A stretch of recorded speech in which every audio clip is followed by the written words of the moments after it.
myself in Denver, Colorado. This has nothing to do directly with Yasha Heifetz, and yet it does.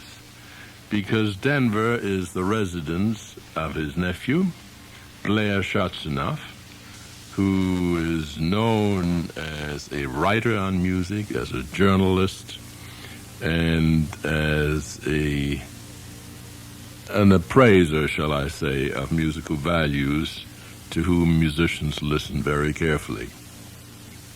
He is also the son of the late Samuel Chotzinoff, whose wife Pauline was a sister of Yasha Heifetz. Samuel Chotzinoff has many credits of his own, among them having persuaded Arturo Toscanini to come back to America in 1937 after the NBC Symphony Orchestra was founded.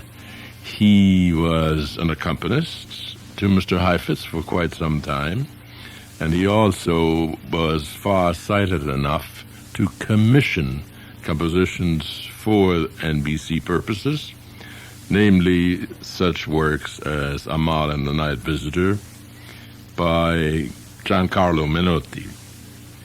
All right, that much for credentials. Let's start with music. Let's listen to Yasha Heifetz in a recording which was done in his heyday, shall we say. It's a Mozart Rondo, which is taken from the Serenade No. 7 in D major, Köchel 250. And this was arranged for violin solo by Fritz Kreisler. Here is Yasha Heifetz.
Well, here you have proof, if that be needed, of the dazzling technique, precision, and yet the musical, unquestionable validity, that all of which was the hallmark of Yasha Heifetz.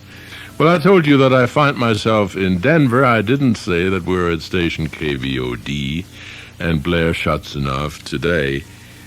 Good enough to be my... Blair, welcome aboard. Thank you, Karl. Well, nephew of Yasha Heifetz. In other words, your mother was his sister. My mother was his sister, and I'm his nephew, and that makes me really nothing except the repository of a lot of interesting history and the ability to have gotten close to him and observed him for my life. Good enough. That's good enough for me. Mm-hmm. Where would we start? Well, where would you like to start? Well, what are your vivid recollections? After all, you knew him both as a child and as a mature man.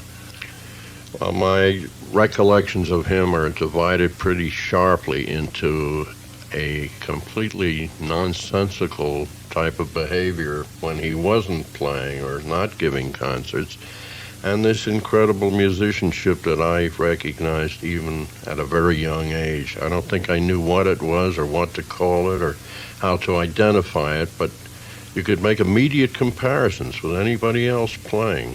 Something that would sound like an exercise from one violinist would sound like the most elegant, wonderful, tasteful piece by Yasha.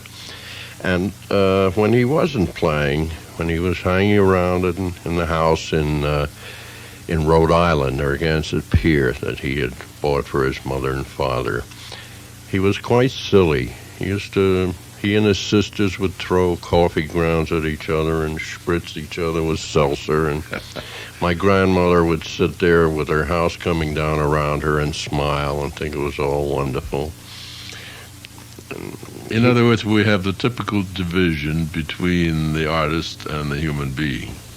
An enormous division, because I, for instance, have never been able to see any reflection of what happens in his music, in his personal life, in his in the aspect of what he did when he wasn't playing. He has been accused by critics and other people of being cold, being unfeeling, icy, which is his appearance, but it certainly isn't whatever came out of that instrument. Did you ever watch him practice? Were you there when he practiced? Yes. What was it like? As a matter of fact, the last performance I think he did in New York when he and some of his friends were doing that chamber music series in the 60s. At one point he stayed out at my mother's house in Gilgo Beach on the island, and every morning he would get up and lock himself into a little room, little wooden room, so you could hear very well what was happening. And this great violinist would start out playing very slow scales, very slow exercises, and work his way up until he was sending out the most dazzling sounds you can imagine, but always started the same way. Which goes to show, really, and this has been proven by so many active musicians, that you cannot play drawing from past experience like you draw money from a bank account. You start all over again every single time, and it becomes exasperating. And I'm sure it must have been to him at times. It reminds me of a story my father told me about him when they were touring in London as young men, very young men in their 20s. And 2 or 3 weeks had gone by, and Yasha had not practiced, and a concert was coming up. They'd been busy going to the races at Ascot and entertaining young ladies and generally living the high life. And my father was getting more and more worried that this concert was going to suddenly appear and Yasha wouldn't be prepared, but he seemed to give no sign of any concern about it until the day of the concert. And then he looked very worried most of the time, and my father thought to himself, maybe he is human after all. And just before the concert, he said, would you come into the dressing room with me? There's something I'm really worried about. I want to talk about it. And my father said, here it comes. They went into the dressing room, and Yasha took off his coat, and he said, can you tell me if the left leg of my pants are longer than the right? He said, I just bought this new pair of suspenders, and I'm really concerned about it. He wasn't concerned about the Mendelssohn he was about to play, just the pant legs. That's a wonderful story. Speaking of Mendelssohn, I don't know of anybody, certainly not of his generation, who sponsored, who fostered as many new compositions as he did. Concertos, for instance, we talked before we went on the air, Blair, we talked about the Gruenberg concerto, which is difficult indeed, and he did record it, and we ought to turn to it sometime, but we don't have it here right now. However, we have one which is hardly ever played. I think it was recently recorded by Itzhak Perlman, but up until that time, Yasha Heifetz was the sole performer of it, namely the Concerto in E minor by Conus. Do you happen to know how he got into this? Did he know the composer, or did he just hear it and fell in love with it? Well, I think it was probably suggested by his teacher, Professor Auer, because he knew Tchaikovsky, and Tchaikovsky was a contemporary of Conus's, and Conus never made it as big as Tchaikovsky, but in Russia it was big stuff. And he had played it all his life. I only heard it when I was growing up because he didn't play it often at concerts, but when this record came out I became aware of it, and as you say, it's not something that everybody plays, which makes it even more endearing to me. Well, we're delighted to share this with our friends in the audience now, only we're going to have to perform a little trick. It's a one-movement concerto. The movements imperceptibly lead from one to another, and we have queued up a last movement equivalent, but we have to fade into it, so don't judge us too harshly if you don't get the first note of it. The last movement of the Conus Violin Concerto. Yasha Heifetz, assisted by the RCA Victor Symphony Orchestra, Isla Solomon conducting.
Well, there you have a rarity, a la Heifetz.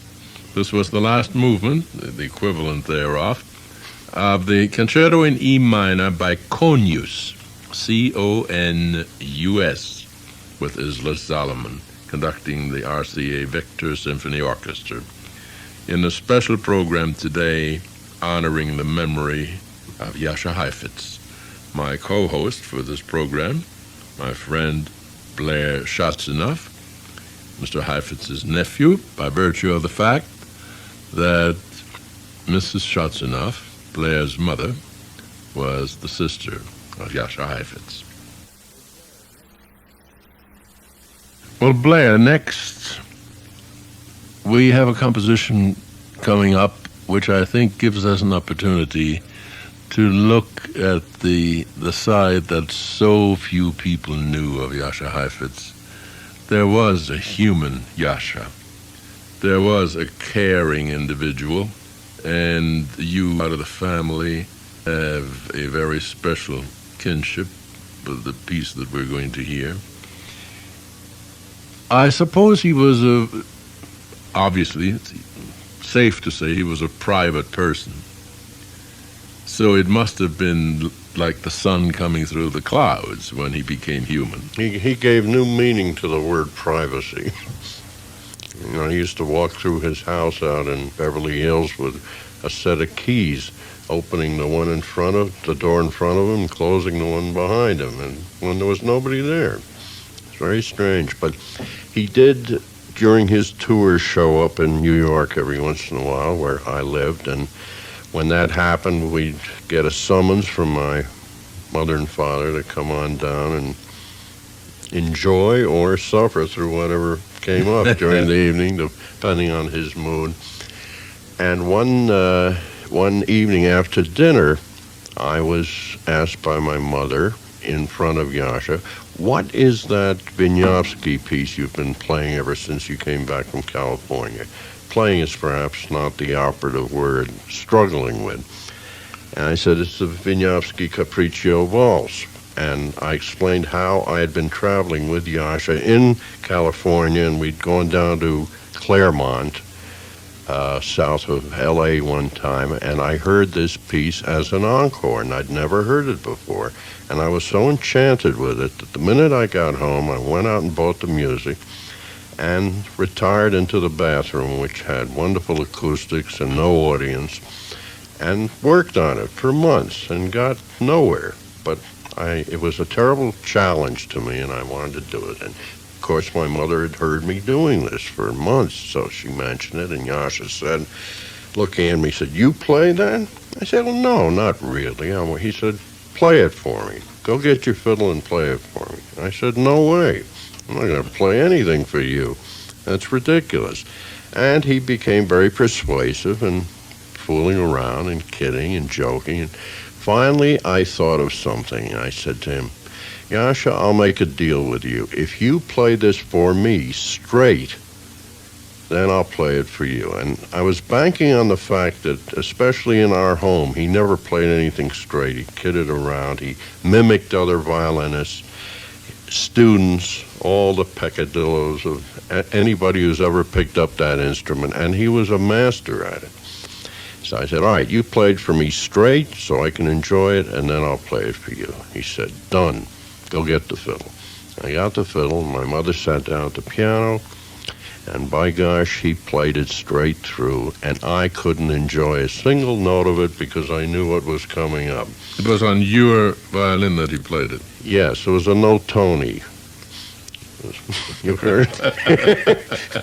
A very cheap fiddle that he made sound like a Strat. Post-Cremoni. Post-Cremoni no-tony, right? And when it was all done, he handed me the fiddle. He said, I'll accompany you. He sat down at the piano and began the introduction, which you will hear presently. And when I started the opening note, my right hand, my bow hand, shook so hard. He said, that's a very good right-hand vibrato you've got. Now let's see what we can do with the left hand. And we went through this thing. It was the most terrifying moment, period in my life. And very soon I realized he wasn't out to make fun of me or to enjoy this at my expense. He would stop and he'd say, well, now let's take it again from so-and-so, and I suggest you do this and try something. He was very supportive and very helpful, and really, as much as possible, put me at my ease, and we struggled through the piece. And I still think it's a charming piece, in spite of that. And he accompanied you? He played the piano, yes. Well, let's listen to this composition, which Blair Chotzinoff studied with Yasha Heifetz. And it's Yasha Heifetz playing, however, this time. And specifically the Capriccio Waltz, Opus 7 by Wieniawski. Once again, Brooks Smith at the piano.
What is there to say other than sigh to hear a performance like that?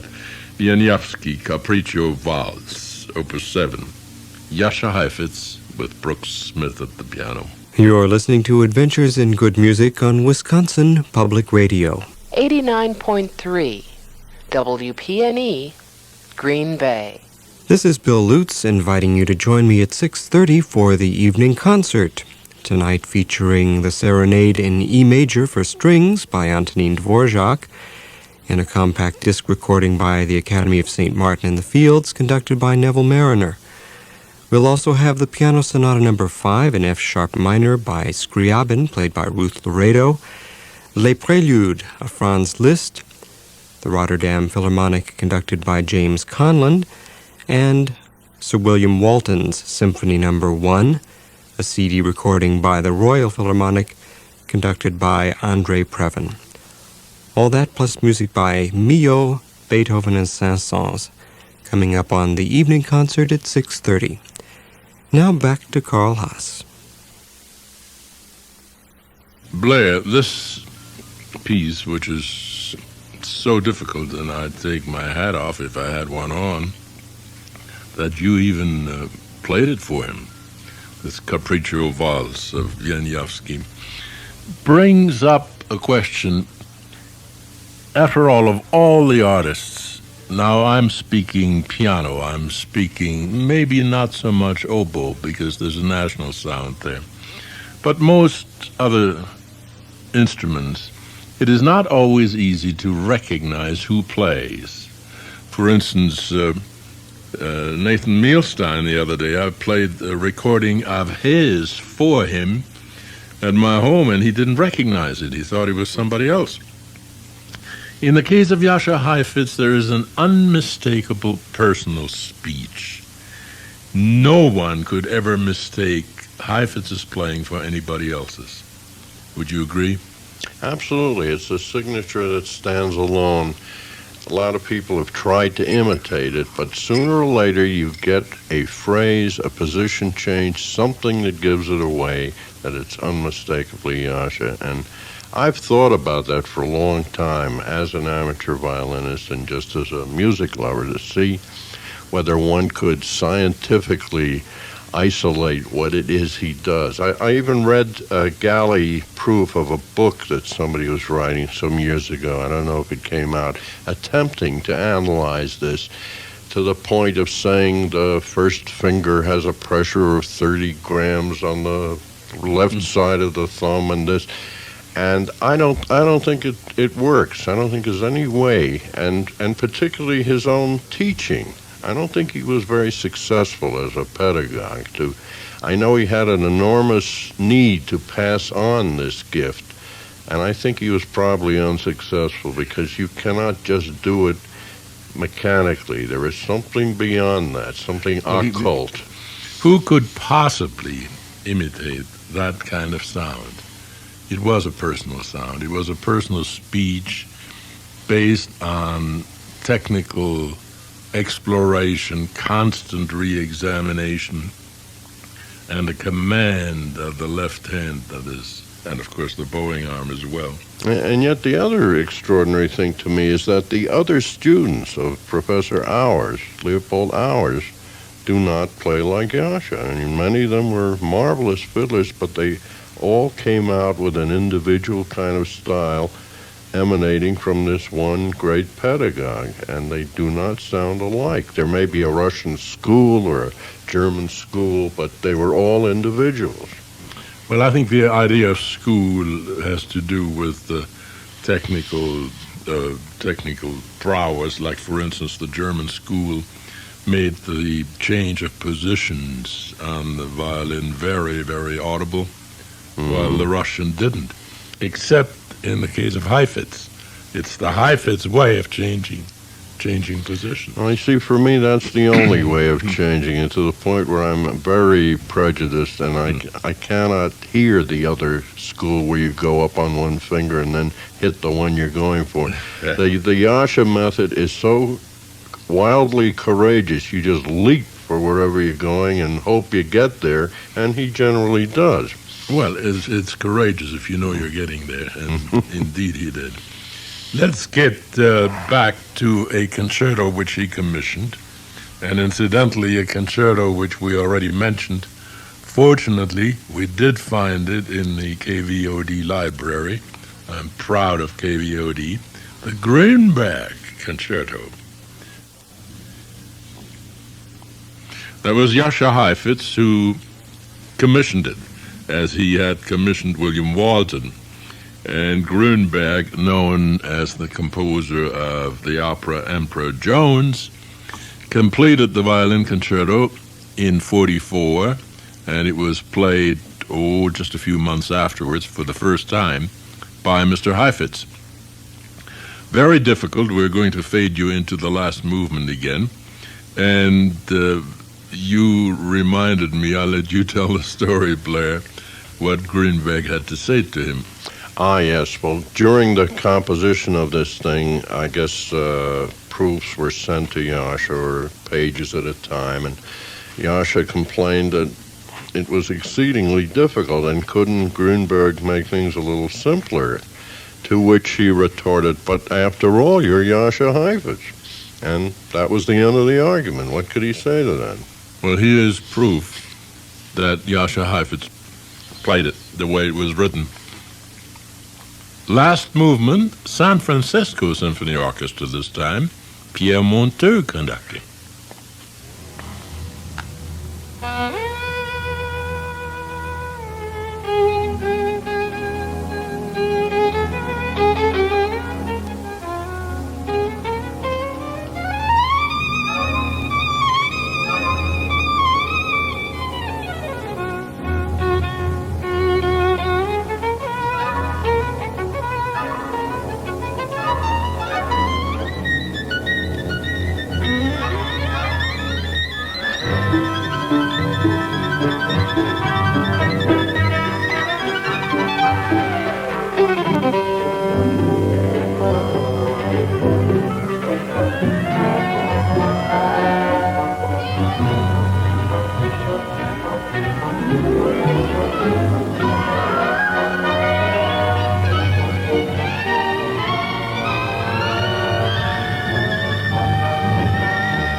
Well, you won't hear this so fast again, even though this is a monaural rendition. You either hear it this way or you don't hear it at all, unless somebody records it, and somebody ought to. You heard Yasha Heifetz performing the last portion, equivalent of the last movement, of the Gruenberg Concerto for Violin and Orchestra, Opus 47, which incidentally he commissioned, Mr. Heifetz, and the San Francisco Symphony Orchestra, Pierre Monteux, conducting in this special Heifetz Memorial Program, which is co-hosted by my friend Blair Chotzinoff. Blair, we don't have too much time to reminisce, but we've talked about very briefly about Jascha Heifetz, the human being. Certainly plenty about Jascha Heifetz, the incredible, untoppable artist. From a standpoint of conducting performances that he played, he struck terror in the hearts of conductors. I have heard him play and rehearse with one conductor he did not strike terror into. He struck respect into. But still, it was kind of a clash of egos with Toscanini and Yasha. Whose tempi are we going to use? Mm-hmm. And I seem to remember we used Yasha's, which is a big, what's the word? Well, it wasn't the kind of thing Toscanini suffered easily from any other artist. It was a big concession, that's what I'm thinking. I think he also, to my knowledge at least, chose very often a young associate conductor over the resident music director. There is one story, if I may contribute here. Walter Handel, the conductor of the Erie Philharmonic, and indeed an outstanding conductor in his own right, and pianist, was assistant to Fritz Reiner in Chicago. And something happened when Heifetz played the Sibelius Concerto.